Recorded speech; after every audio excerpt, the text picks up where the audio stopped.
Hello, and welcome to Rival Reds. We're here at the place in Leeds and we're drinking some Saltaire Blonde. Cheers, Mike. Cheers, mate. Cheers, Rick.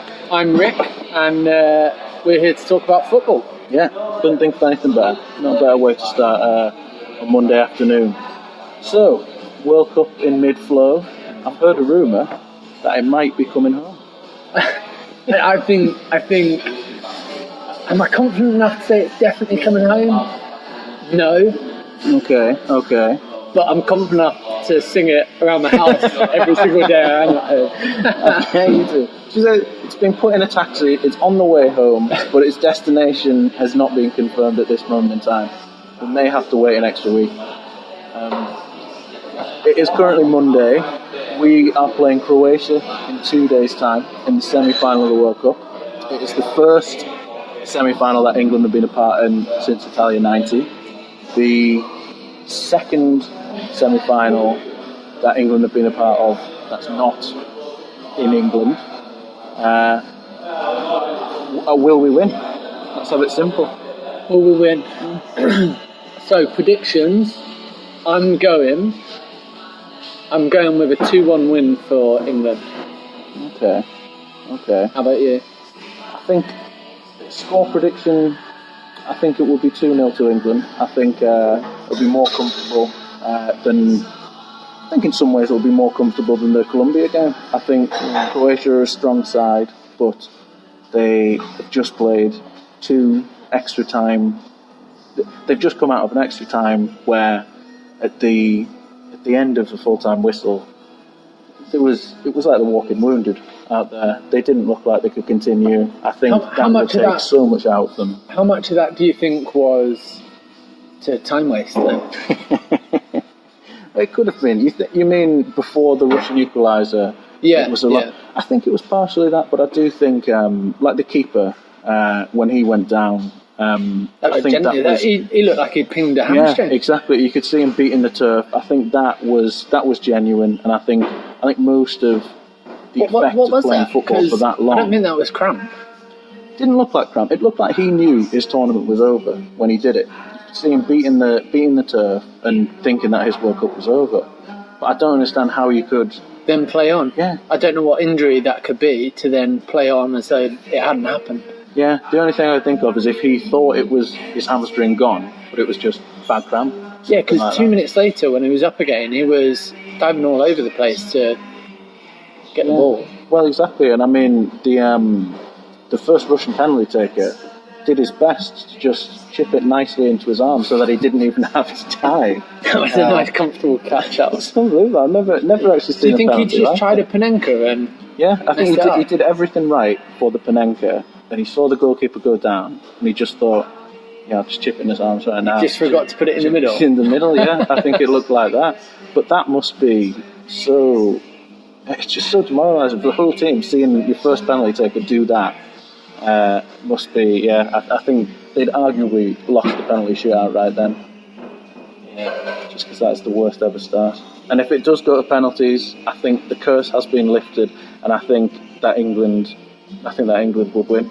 So you think it's a case of their tie was more energy sapping than ours, and therefore we'll take them down to 0? I think so. I think the Croatia in the group was a very different animal to the Croatia in the knockout games. I think in the group they look confident, they look strong, and full of energy. I don't know if the Argentina game has been over-egged a little bit. I think it might just be a factor of, yes, they were brilliant against Argentina, but a lot of teams have looked very good against Argentina. It gets to the point where you just think maybe this Argentina are just crap. And in the knockout games, they've looked so uninspiring and so leggy. Both games a little bit turgid, weren't they? Yeah, I think so. I think I agree, but at the same time, I don't really think England have been tested yet. I don't think we've come up against a team that I would consider would have a chance of winning it. I don't think... Alright, we played Belgium, but it was 2 second-string teams playing each other, so I don't think that counts so much. True. I think our biggest threat is the set piece. I think we've looked absolutely fantastic on set pieces, and I think we offer a real threat. So I do think we can win the game. I just don't know if will be as comfortable as the last one was. Yeah, I think they're definitely a better team than Sweden. I think they are the best team that England have faced, other than, as you say, the second string Belgian team. But can you see Lovren being the one to marshal a defence to stop that set piece delivery? Lovren's been fantastic. I'm thinking you've asked that question because you want me to fall into the trap of talking about how bad Lovren is. But True. I actually think he's been fantastic. I think he's probably been their best player aside from maybe Modric. Yeah, I think he's been their standout player. Yeah, I think he definitely marshals their defence in a way that he doesn't really for Liverpool, and I think he's definitely their strongest defender. But I mean, against England, will it be a case of all those demons coming back to haunt him against the English set piece, which has been so potent, and certainly earlier in the season his inability to keep his concentration for the whole 90 minutes. Yeah, it was an odd one with Lovren because he's obviously come to Liverpool as probably the best central defender in the league when he was at Southampton that year. Mm-hmm. And then obviously just not look like that player until Van Dijk came in beside him at the back end of last season. So it's difficult to know what player he really is. You know, obviously he's a player capable of conceding a huge error, leading to a goal. But at the same time, I think he's just proper top end defender. And I think, in a World Cup, if you can't get your head on in a World Cup, when can you get it on? And that's true, and it's an interesting opinion that he's certainly not the joke of a player that the media narrative would have you believe.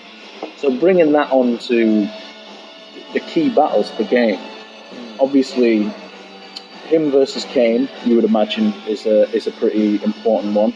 Whether Kane can have the similar effect that he has done in the tournament, even though Kane was quiet in the last game though. Against Sweden, he was kept largely out of the game, I think. And it was more. I think the Sweden game was more about the pace of Sterling than anything that Kane was able to do. Yes, I would certainly agree with that. I think, and it's been reported quite a bit since the game. But Sterling finished the lowest rated player on the BBC's player ratings and aggregator by members of the general public. And the divergence of the general public's opinion of his games and journalists and other players' opinions is pretty striking. And I mean, watching the match, I thought he was, other than missing a few very simple chances, I think he played excellently. I think it was his best game for us in this tournament. I wouldn't say he played excellently, because for me to play excellently, you have to be putting those chances away, which he's clearly not got the confidence to do at the moment. He would bang those away for fun for Man City all season. So I think it's just about him getting back to just being confident enough to take those chances.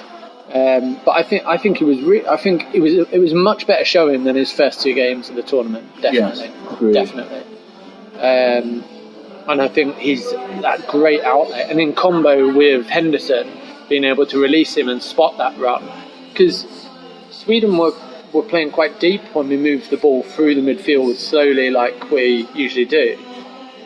But when we could play it from much deeper with Henderson, we were just in behind in a matter of seconds. And I think we can take advantage of that a lot more against Croatia.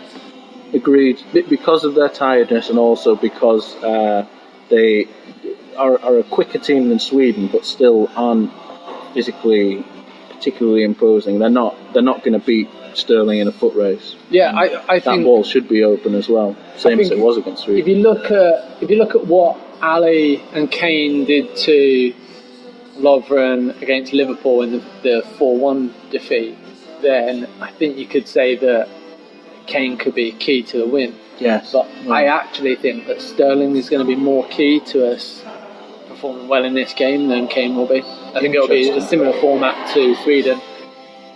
Yes, I think so, and I think it might be. He may have been a player that's gone under the radar a little bit, where all of the headlines and the focus has been on Kane, the only world-class player that England have got. How do you stop Kane?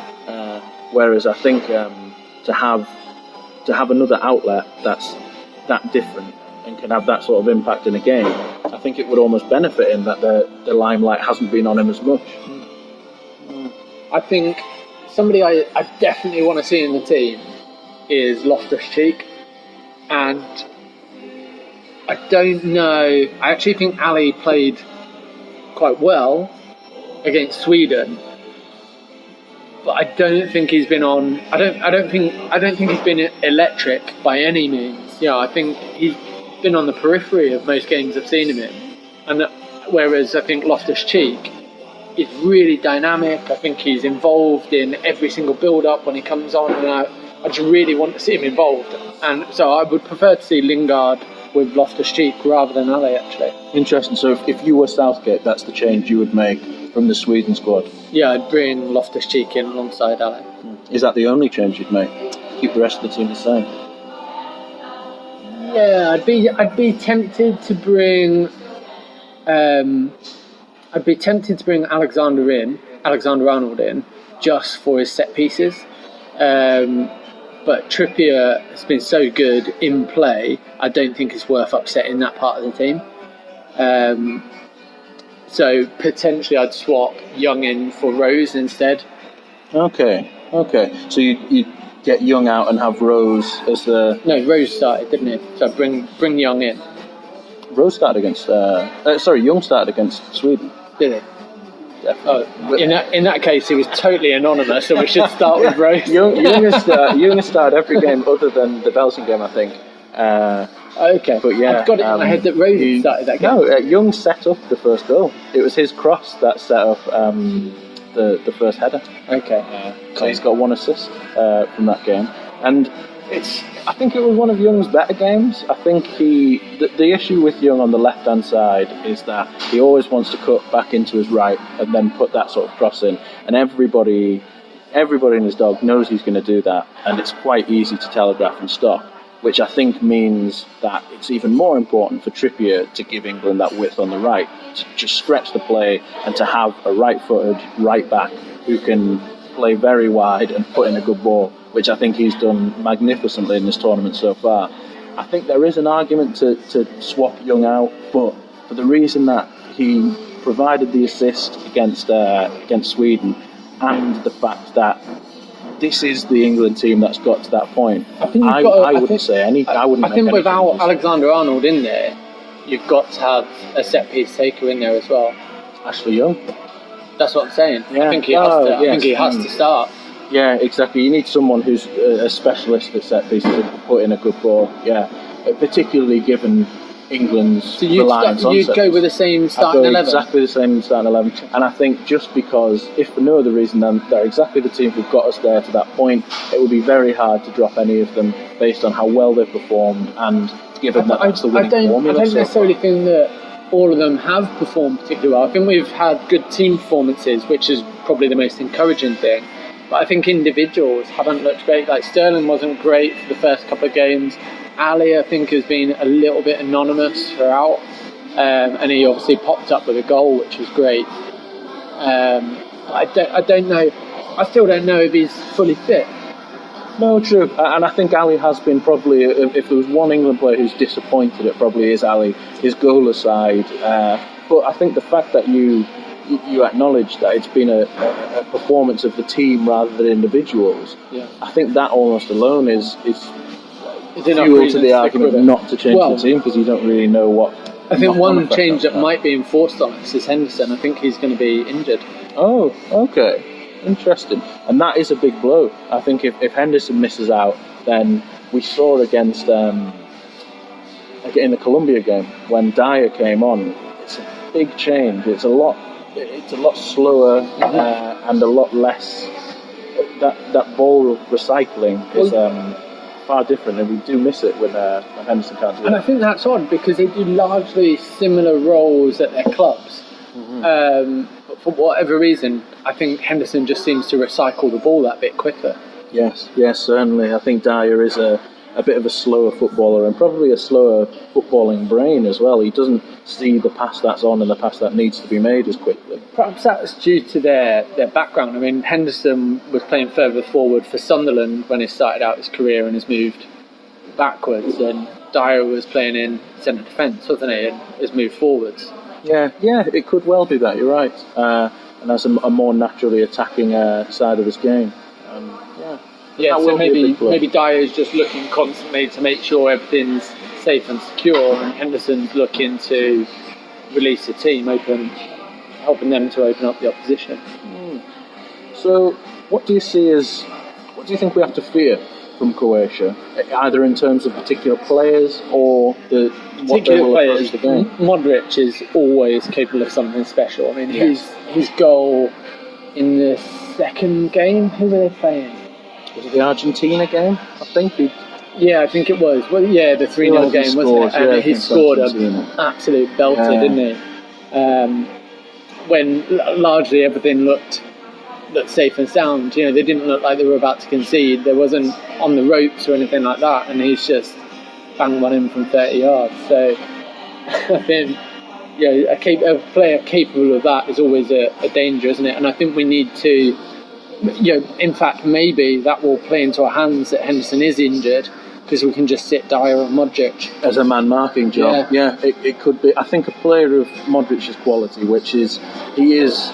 I don't think England have a player who's that good or that calibre of players. Kane potentially, but I don't think you could say that Kane is world class yet. Whereas I think Modric is undisputedly world class. He's a bit special. But he would be the closest one for us. But I think a player of that magnitude does perhaps demand a closer attention and a man-marking job. But again, it goes back to that old point of, does sticking a man on him disrupt what we've been doing well and the team performances so far? Yeah, and it's not like the rest of the team is filled with a bunch of numpties. They've got players that can hurt you all over, really. Yeah, exactly. And I think that, in concentrating on one player, are you just releasing other players to have more control over the game themselves? Agreed. We can see that how dangerous Rakitic can be, and the fact that he can pop up with goals as well. Yeah, and Mandzukic, as slow as he is a real genuine goal threat. Yeah, at all times. Mandzukic, I think if there was one player who looked particularly fucked after the last game, he looked knackered from about 70 minutes onwards. So if he even manages to get on the field, I think he looks knackered when he wakes up in the morning. He's just got that look about him. Yes, that's true. So those are, I think, the three key threats: Mandzukic, Modric, and Rakitic. The midfield battle will, I think, be quite key. There was a time against Russia where Croatia had about 6 central midfielders on the pitch as they were trying to protect the lead, but also just trying to absolutely wrestle control of the match and keep the ball from Russia. So I think England's movement in midfield and not being overwhelmed will be crucial, to which I think Lingard, Henderson and their movement will be absolutely essential to not letting Modric just absolutely run the show. Did you hear the debate at the end of the extra time period before the penalties about the goal that Croatia conceded and how they lined up? Oh yes. Gary Neville was very, very insistent on that. I really liked that chat, but that is, if we're having a look at that as England, or if the England coaches are having a look at that, and they side with Gary Neville, and they shouldn't be lining up in two banks of four, that's absolutely something we can exploit. Yes. In set pieces, are we going to force them into an uncomfortable position that they don't like? And similarly to how we did in the Panama game, can we roll out a piece from the training ground to take advantage of that? Yeah. Is that something? Do you think that's something that they're going to be working on, knowing that's somewhere that they conceded in the last game? I think it is, and I think one point that Gary Neville missed, and obviously I've been paying close attention to England's previous games, is that two banks of four it's outdated now when it's all about 4 banks of one, and that's the England conga train from every corner. It's been proven as 4 times better. So I think given England's reliance on set pieces, an obvious focus on set pieces, I don't know if it was fortuitous by England to know, or whether it was luck or purposeful to understand that with this being the first World Cup that VAR is used for, wrestling in the box probably will result in more penalties than it has done before, and therefore to focus on set pieces, whether that was fortuitous or something that they actually planned. I don't think it was as prescient as that. I think it was more a case that they've looked at successful teams in the past, like Spain and Germany, and Southgate has identified that one of the ways in which they win, or the ways they manage to win in tight games, was with a set piece. They've won. I think what he's quoted as saying is that they won a lot of tight games, 1-0 or 2-1, with a set piece. And he's quoted as saying, it's not as, people don't realise how reliant they were on set pieces. So I think he's gone away and said, right, boys, we do nothing else in this World Cup. We need to be shit hot on set pieces. Yeah, and it's certainly worked. I think it's about 80% of goals teams can't cope with some set pieces, and I think that's partially due to VAR. I don't think we'd have got the penalties that we've had in previous World Cups, and that was shown in our first game. We didn't get 2 penalties that we probably should have had, where we was wrestled to the ground, and I think that was probably the story in past World Cups. And in every game you see in the Premier League every weekend, people are getting wrestled all over the place. Yes, so exactly.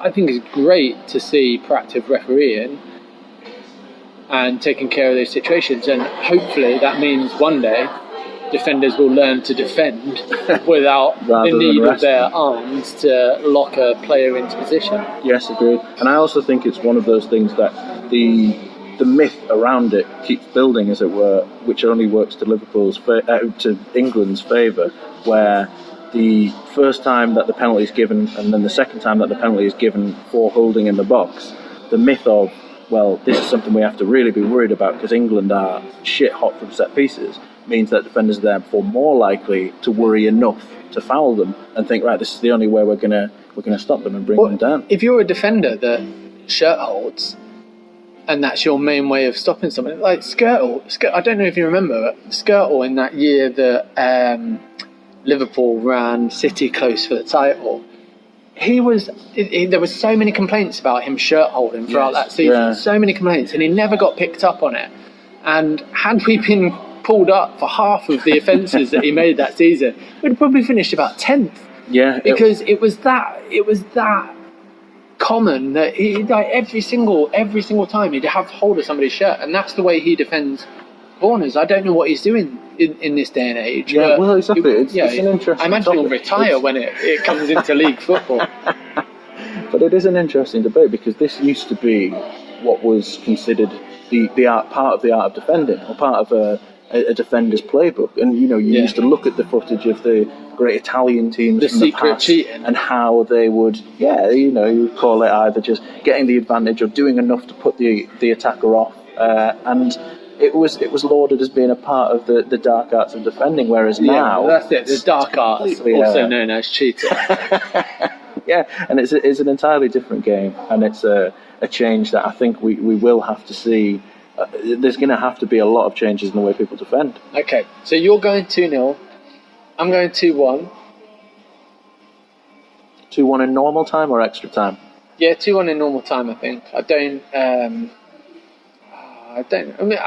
think that's more if I go again. I don't want to curse him. If I bet against him in any way whatsoever, I feel like I'll be cursing him. So I'm going to go for a win. Even if they were playing Brazil and Germany in the final, I would still be going for a win. In normal time. Yeah. Don't need penalties. So, so I'm going for the win. You're going for the win. Yeah. The win's on the cards. It is, and it will come home. Okay. Heard it here first. Right, let's get another beer and then do round 2. Absolutely.